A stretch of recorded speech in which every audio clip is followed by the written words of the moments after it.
மாண்புமிகு உறுப்பினர் செல்லூர் ராஜ் அவர்கள். மாண்புமிகு பேரவைத் அவர்களே, மதுரை மேற்கு தொகுதியில் ஏதோ ஒரு கல்லூரியும் இல்லை. 1962 தான் மதுரையில் ஒரு அரசு கல்லூரி மகளிருக்காக மீனாட்சி அரசு கல்லூரி துவங்கப்பட்டது. அதற்கடுத்து இதுவரை எந்த பகுதியிலும் தொடங்கவில்லை. இன்னைக்கு 17 லட்சம் மக்கள் வாழ்கிற மதுரையில் ஏற்கனவே 2021 இதே கேள்வியை நான் இங்கே உயர்கல்வித்துறை அமைச்சராக மாண்புமிகு அமைச்சர் அவர்கள் இருக்கும்பொழுது, பொன்முடி அவர்கள் இருக்கும்போது இதே கேள்வியை கேட்டேன். உறுதியாக அந்த கல்லூரி அமைத்து கொடுக்கப்படும் என்று சொல்லியிருந்தார். ஆனால் மாண்புமிகு அமைச்சர் அவர்கள் இன்றைக்கு பல தகவலை சொல்லியிருக்கார். ஆனால் அதெல்லாம் அரசு சுய உதவி பெறும் கல்லூரிகள், அங்கெல்லாம் கட்டணம் கூடுதல். அதே நேரத்தில் காமராஜர் பல்கலைக்கழக உறுப்பு கல்லூரி இருக்குன்னா அங்கேயும் கட்டணம் கூடுதல். அங்கேயும் அரசு ஆசிரியர்கள் இல்லை, அங்க பயிற்று வைக்கிறதுக்கு ஆசிரியர்கள் இல்லை. அந்த கல்லூரியை அரசு கல்லூரியாக சொல்லி முடிச்சுக்கிறேன், அரசு கல்லூரியாக மாற்றி கொடுக்கப்படும் என்று சொன்னார்கள். அதுவும் இதுவரை நிறைவேற்றப்படவில்லை. ஆசிரியர்கள் இல்லைங்கிறத நீக்கிடுவோம். ஆசிரியர்கள் இருக்காங்க, கல்லூரி நடக்கு. மறுபரிசீலனை செய்வீங்களான்னு கேளுங்க. பற்றாக்குறை ஆசிரியர் பற்றாக்குறை இருக்கிறது. எனவே மாணவர் சேர்க்கை அதிகமாக இருக்கிறது. எனவே இந்த இடங்கள் எல்லாம் பாத்தீங்கன்னா கல்லூரிகளுக்கு கட்டணங்கள் அதிகமாக இருக்கு. அரசு கல்லூரினா கட்டணம் குறைவாக. மறுபரிசீலனை பண்ணுவீங்களான்னு கேட்கறீங்க. மறுபரிசீலனை பண்ணி இது உறுதியாக ஏற்கனவே இங்கே வாக்குறுதி கொடுக்கப்பட்டது. முதலமைச்சர் இருக்கும்போதே சொன்னார், எங்க முதலமைச்சர் செய்து கொடுப்பார், நிறைவேற்றி கொடுக்கப்படும் என்று சொல்லியிருந்தார். மாண்புமிகு அமைச்சர் அவர்கள். மாண்புமிகு பேரவைத் தலைவர் அவர்களே, 4 ஆண்டுகளில் கழக அரசு பொறுப்பேற்றதிலிருந்து 21 அரசு கலை அறிவியல் கல்லூரி, கூட்டுறவுத்துறை மூலம் ஒரு கலை அரசு அறிவியல் கல்லூரி, இந்து சமய அறநிலைத்துறை மூலம் சட்ட போராட்டம் நடத்தி 4 அரசு கலை அறிவியல் கல்லூரி என்று இந்த 4 ஆண்டுகளில் 37 கல்லூரிகளை திறப்பதற்கு உத்தரவிட்ட அரசு நமது அரசு. மாண்புமிகு சட்டமன்ற உறுப்பினர் அவர்கள் தொடர்ந்து கோரிக்கை வைக்கிறேன் என்று சொன்னார். மூத்த சட்டமன்ற உறுப்பினர், அமைச்சராக இருந்தவர், கூட்டுறவுத்துறையை தன் கையில் வைத்திருந்தவர். தளபதி தலைமையில் இயங்குகிற கூட்டுறவுத்துறை கல்லூரி துவங்கும் போது அவர்கள் துறை அமைச்சராக இருந்த பொழுது ஏன் அதே துறையில் அந்த கல்லூரியை அவர் தொகுதிக்கு கொண்டு வந்திருக்கலாம் என்பதையும் இந்த நேரத்தில் எடுத்து சொல்லி, மாணவர்கள் நலன் கருதி நீங்கள் சொல்லுகிற இடத்தில் மாணவருடைய எண்ணிக்கை, கல்லூரியினுடைய தேவை அறிந்து முதலமைச்சரிடம் கருத்துரு பெற்று உரிய நடவடிக்கை மேற்கொள்ளப்படும் என்பதை மாண்புமிகு உறுப்பினர்களுக்கு பேரவைத் தலைவர் வாயிலாக தெரிவித்துக் கொள்கிறேன். மாண்புமிகு உறுப்பினர் செல்லூர் ராஜ்.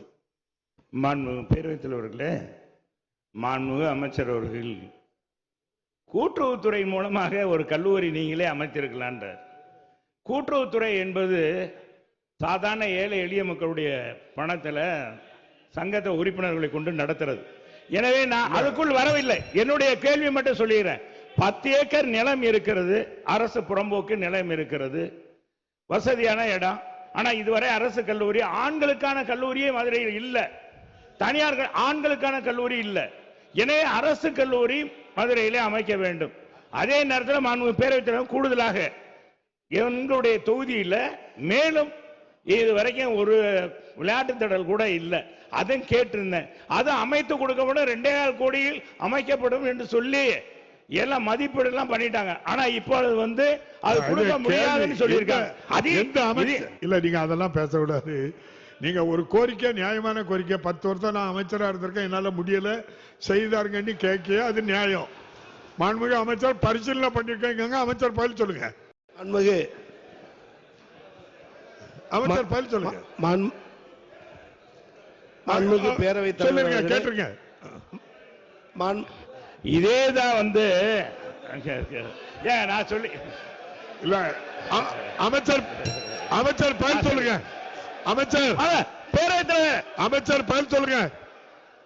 இல்ல, செல்லூர் ராஜ் கேள்வி, நீங்க உட்காருங்க. மாண்புமிகு செல்லூர் ராஜ் பேரவைத் தலைவர் அவர்கள், செல்லூர் ராஜ் பேசட்டு.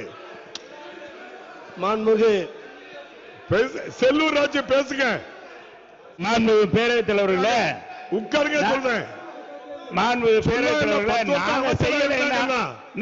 அதுதான் சொல்றேன். அதுல என்ன தப்பு இருக்கு? மாண்புமிகு பேரவைத் தலைவரே, சார் நான் பேசுகிறேன். உட்காருங்க. அது வேண்டாம், நீக்கிடுவோம்.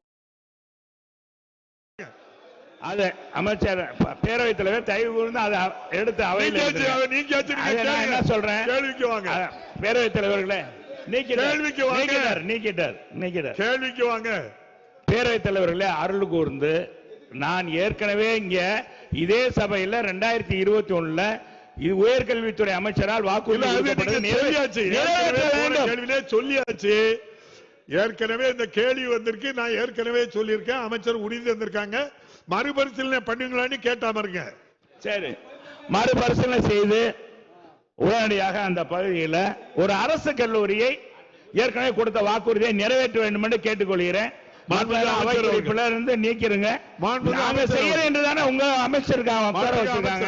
மாண்புமிகு பேரவைத் தலைவர் அவர்களே, மாண்புமிகு பேரவைத் தலைவர்களே, கடந்த காலத்தில் 19 கல்லூரிகளை அமைத்து தந்தீர்கள். தற்போது 4 ஆண்டுகளில் 32 கல்லூரிகளை தமிழக அரசின் சார்பில் முதல்வர் அமைத்து தந்திருக்கிறார். அதிலும் குறிப்பாக பேரவைத் தலைவர் அவர்களே, முதல் 5 ஆண்டில் மாண்புமிகு உறுப்பினர் அவர்களுக்கு முதல் 5 ஆண்டில் 2011 to 16 18 கல்லூரிகள் நீங்கள் அமைத்தது. அடுத்த 5 ஆண்டு மீண்டும் 22 கல்லூரிகள். முதல் 5 ஆண்டில் 18, அடுத்த 5 ஆண்டில் 22. ஆனால் 4 ஆண்டுகளில் 32 கல்லூரிகளை அமைப்பதற்கு உத்தரவிட்டவர் நம்முடைய முதலமைச்சர்.